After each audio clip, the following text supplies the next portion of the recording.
धारूर घाटात टेम्पो आणि मोटरसायकलचा अपघात, एक जण जागीच ठार तर एक जण गंभीर जखमी।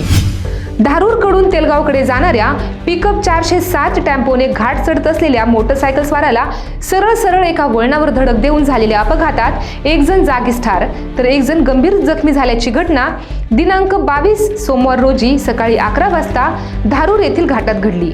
अपघाताचे गांभीर्य लक्षात घेता टेम्पो चालकाने घटनास्थळावरून पलायन केले।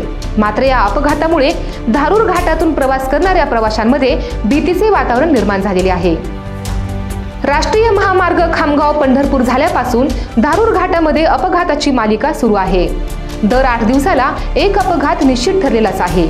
यामुळे या घाटातून प्रवास करत असताना वाहन चालकांमध्ये भीतीचे वातावरण निर्माण झालेले आहे।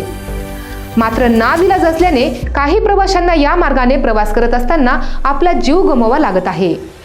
याचा प्रत्यय पुन्हा आलेला असून धारूर तालुक्यातील मुंगी गावातील मुंजा भाऊ धर्मराज सोळुंके वय वर्ष 60, रमेश जनार्दन मोरे वय वर्ष 65 हे दोघे जण मुंगीवरून मोटरसायकल क्रमांक MH24 AK 966 वरून धारूरकडे येत असताना धारूरकडून तेलगावकडे धान्य घेऊन जाणाऱ्या पिकअप 407 टेम्पोने MH12 GT 1068 धारूर घाटामध्ये एका वळणावर समोरासमोर धडक देऊन मोटरसायकल समवेत त्या दोन्ही व्यक्तींनी 25 ते 30 फूट फरफटत नेल्याने मुंजा भाऊ धर्मराज सोळुंके याचा जागीच मृत्यू झाला, तर रमेश जनार्दन मोरे याच्या पायाला गंभीर जखम झाल्याने त्याला उपचारासाठी ग्रामीण रुग्णालयात दाखल करण्यात आलेले आहे। तर अपघात होताच टेम्पो चालकाने घटनास्थळावरून पलायन केले। या अपघाताने धारूर घाटातील अपघाताची मालिका संपण्याचे नाव घेत नसल्याने प्रवाशांमध्ये भीतीचे वातावरण निर्माण झालेले आहे।